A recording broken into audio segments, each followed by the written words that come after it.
Hello friends, post market రిపోర్ట్లోకి మన మిత్రులందరికీ స్వాగతం. ఈరోజు మార్చి 10వ తారీఖు సోమవారం. కపుల్ ఆఫ్ డేస్ నుంచి మార్కెట్స్ అనేది సైడ్ వేస్లో ఉన్నాయి. బట్ ఈరోజు ఏంటంటే స్లైట్గా నెగిటివ్లోకి వెళ్ళిపోవడం జరిగింది.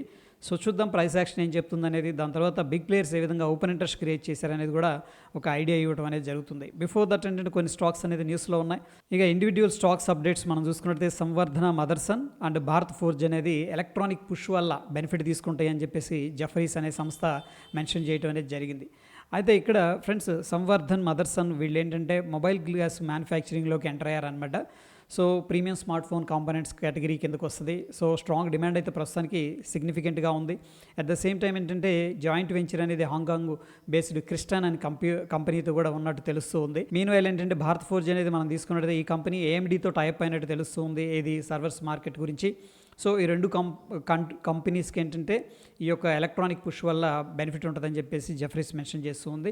ఇది ఒక ఫండమెంటల్ ఇంపార్టెంట్ ఇన్ఫర్మేషన్. దాన్ని మనం ప్రాసెస్ చేసి కంపెనీస్ బాగున్నాయంటే కూడా ఇన్వెస్ట్మెంట్ అనేది చేసుకోవచ్చు. అదేవిధంగా ఇండివిజువల్ స్టాక్ చాలామంది ఫేవరెట్ అనమాట. బీఎస్సీ షేర్స్ అనేది 4% దాకా ఈరోజు పడిపోవడం అనేది జరిగింది. అయితే నువామా ఏం చేసిందంటే ఇది ఒక బ్రోకరేజ్ సంస్థ, దీని యొక్క టార్గెట్ అనేది తగ్గించింది. అయితే ఎందుకు తగ్గించింది అంటే ఈ మధ్యకాలంలో ఏం చేస్తుందంటే సెబీ ప్రతిసారి కూడా ఈ యొక్క ఎక్స్పైరీ డేట్స్ అనేది చేంజ్ చేస్తూ ఉంది. సో చాలా అన్సర్టనిటీ ఉంది, హ్యూజ్గా వాల్యూమ్స్ అనేది డ్రాప్ అవుతూ ఉన్నాయి. సో దీనివల్ల ఏంటంటే ప్రాబ్లీ మార్జిన్ ప్రెషర్స్ ఉంటాయి అని చెప్పేసి ఎక్స్పెక్ట్ చేసి నువామా ఏం చేసిందంటే బీఎస్సీ కంపెనీ యొక్క షేర్ టార్గెట్ అనేది తగ్గించడం జరిగింది. అది ఫ్రెండ్స్ లిస్టెడ్ కంపెనీసే కాకుండా అన్లిస్టెడ్ కంపెనీస్ కూడా బయట దొరుకుతూ ఉంటాయి. సో కొంతమంది రిస్క్ తీసుకొని ఇన్వెస్ట్ చేస్తూ ఉంటారు.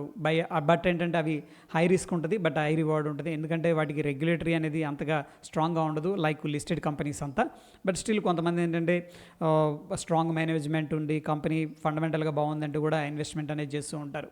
అయితే ఈ మధ్యకాలంలో లిస్టెడ్ కంపెనీస్ అనేది సిగ్నిఫికెంట్గా పడుతూ వస్తూ ఉండగా ఈ యొక్క అన్లిస్టెడ్ స్టాక్స్ ఏవైతే ఉన్నాయో అవి లెస్ ఇంపాక్ట్ అయినాయి నెగిటివ్గా అని చెప్పేసి చెప్పుకోవచ్చు. ఇక మెటల్ షేర్స్ వచ్చేసరికి ఈ మధ్యకాలంలో కొద్దిగా షైన్ అవుతూ వస్తూ ఉన్నాయి. 5th సెషన్స్లో కూడా అంటే కన్సిక్యూటివ్ 5th సెషన్స్లో మెటల్ షేర్స్ అనేది సిగ్నిఫికెంట్గా రైజ్ అవ్వడం అనేది జరిగింది. ఎందుకంటే జఫరీస్ అనే సంస్థ ఏం చేసిందంటే ఇక్కడ నుంచి మెటల్స్కి కొద్దిగా స్ట్రాంగ్ డిమాండ్ అనేది క్రియేట్ అయ్యే అవకాశం ఉందని చెప్పేసి ఒక పాజిటివ్ కవరేజ్ ఇవ్వడం అండ్ ఇన్వెస్టర్స్ ఏంటంటే పాజిటివ్గా రియాక్ట్ అవ్వడం అనేది జరిగింది. ఇక ఇండస్ఇండ్ బ్యాంక్ ఈ మధ్యకాలంలో ఏంటంటే సిగ్నిఫికెంట్గా లోవర్లో క్రియేట్ చేసుకుంటూ వెళ్తూ ఉంది. ఈరోజు కూడా స్లిప్ అయింది ఫ్రెండ్స్. ఎందుకంటే యాక్చువల్గా ఏంటంటే reserve bank of India reappoint చేసింది ఎవరిని, సుమంత్ కాత్బాలియా అనే ఆయన్ని సీఈఓగా 1 year మళ్ళీ ఎక్స్టెండ్ చేసింది.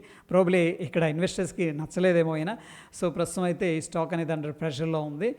ఇక స్మాల్ క్యాప్, మిడ్ క్యాప్ సిగ్నిఫికెంట్గా ఏంటంటే డ్రాప్ అవ్వడం అనేది జరిగింది ఫ్రెండ్స్. 4 days సిగ్నిఫికెంట్గా రైజ్ అయినాయి, బట్ అగైన్ ఈరోజు కిందకి వెళ్ళిపోవడం అనేది జరిగింది. ఇక కెమికల్ సెక్టార్కి సంబంధించిన బోడాల్ కెమికల్స్ అనేది ఈరోజు సిగ్నిఫికెంట్గా 18% అనేది రైజ్ అయింది. ఎందుకంటే గవర్నమెంట్ ఏం చేసిందంటే TCCA అనే కెమికల్ చైనా నుంచి కన్నా ఇంపోర్ట్ చేసుకుంటే ఇక్కడ డంపింగ్ డ్యూటీ అనేది ఇవ్వడం, యాంటీ డంపింగ్ డ్యూటీ అనేది యాడ్ చేయడం అనేది జరిగిందనమాట. సో దీనివల్ల ఏమవుతుందంటే చైనా నుంచి ఇంపోర్ట్ చేసుకోవాలంటే కాస్ట్ పెరిగిపోతుంది. అందుకని లోకల్ మ్యానుఫ్యాక్చర్ ఏదైతే ఉందో దానికి డిమాండ్ అనేది డైరెక్ట్ కలిగే అవకాశం ఉంది.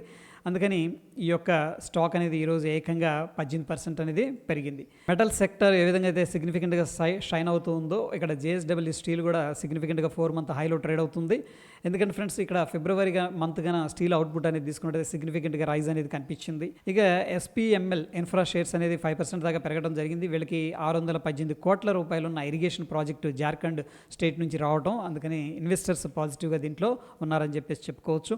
ట్రెంట్ షేర్స్ వచ్చేసరికి 2% దాకా పడిపోవడం అనేది జరిగింది. ఎందుకంటే కొటాక్ ఏం చెప్తుందంటే వీళ్ళ యొక్క రెవెన్యూస్ అనేది ప్రెషర్లో ఉండే అవకాశం ఉందని చెప్పేసి మెన్షన్ చేయడం జరిగింది. సో డెఫినెట్గా రెవెన్యూస్ తగ్గినాయి అంటే ప్రాఫిట్స్ తగ్గిపోతూ ఉంటాయి. కాబట్టి ఈ యొక్క స్టాక్ అనేది కొద్దిగా నెగిటివ్గా రియాక్ట్ అయిందని చెప్పేసి చెప్పుకోవచ్చు. ఇక IPOs అనేది మనం తీసుకున్నట్లయితే PDP shipping and projects limited అనేది SME కేటగిరీకి సంబంధించిన IPO ఆల్రెడీ ఈరోజు బిడ్డింగ్ ఓపెన్ అయిపోయింది. బట్ అండర్ సబ్స్క్రిప్షన్ అనేది కనిపిస్తూ ఉంది. దీంట్లో మనం అప్లై చేసుకోవాలంటే కూడా 1,35,000 రూపాయలు అనేది అప్రాక్సిమేట్గా అవసరం అవుతుంది. ఇక SME కేటగిరీకి సంబంధించిన సూపర్ ఐరన్ ఫౌండరీ లిమిటెడ్ అనేది కూడా రేపటి రోజున ఓపెన్ అవుతుంది ఫ్రెండ్స్. అయితే ఇది కూడా SME కేటగిరీకి సంబంధించింది. దీంట్లో మనం ఇన్వెస్ట్ చేయాలంటే కూడా 1,30,000 రూపాయలు అనేది అప్రాక్సిమేట్గా అవసరం అవుతుంది.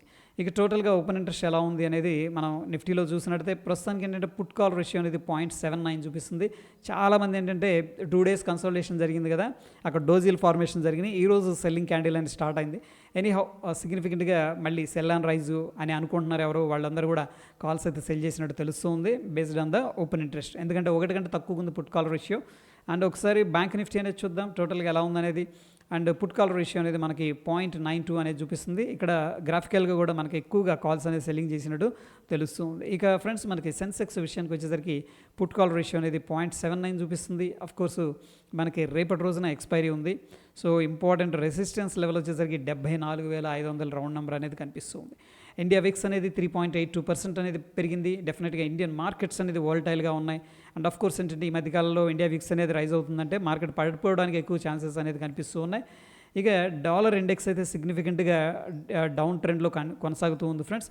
ఇక Dow Jones industrial average futures కూడా వీక్గానే ట్రేడ్ అవుతుంది. మనం చూస్తున్న సమయానికి 370 పాయింట్లు అప్రాక్సిమేట్గా నెగిటివ్గా కనిపిస్తుంది ఫ్రెండ్స్. ఇక నిఫ్టీ 50 అనేది మనం పరిశీలన చేసినట్టయితే చూడండి, ఇక్కడ లాస్ట్ 2 డేస్ నుంచి కూడా గ్యాప్ అప్ అయిన తర్వాత ఇక్కడ పెద్దగా మూమెంట్ లేదు. అప్ సైడ్ వెళ్ళాలి యాక్చువల్గా, బట్ పైకి వెళ్ళింది ఈరోజు 22,500 పైన రౌండ్ నెంబర్ పైన, బట్ సస్టైన్ అవ్వలేదు.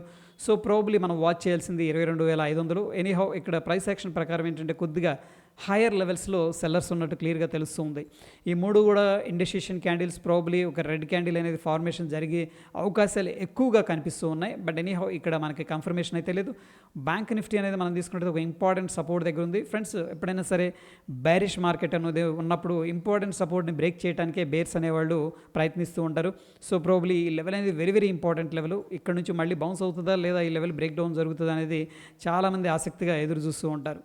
సో ఫ్రెండ్స్ ప్రస్తుతం ఉన్న సిచ్యువేషన్లో మనకి ఓపెన్ ఇంట్రెస్ట్ ప్రకారం అయితే స్టిల్ కొద్దిగా బేరిష్ సెంటిమెంట్ అనేది కనిపిస్తుంది.